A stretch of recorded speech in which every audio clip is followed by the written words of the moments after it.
আজ সকালবেলায় চলে এসেছি আমার নিজের জমিতে বীজ ভাঙতে, 3 জন লেবারকে সঙ্গে নিয়ে।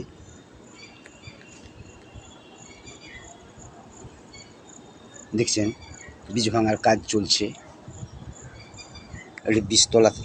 এই বীজতলা থেকে বীজগুলি ভেঙে নিয়ে গিয়ে এখন আবার একটি জমিতে রোয়া হবে।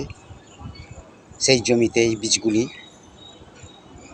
মোটা গোছ হয়ে যাওয়ার পর আবার প্রধান জমি বা মূল জমিতে রোপণ করা হবে।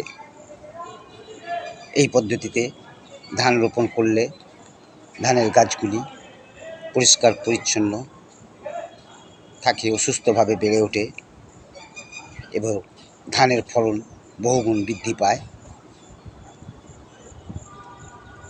তাই এই পদ্ধতিতে ধান রোপণ করাই শ্রেয় বলে মনে করি। দেখছেন বীজ ভাঙার কাজ চলছে।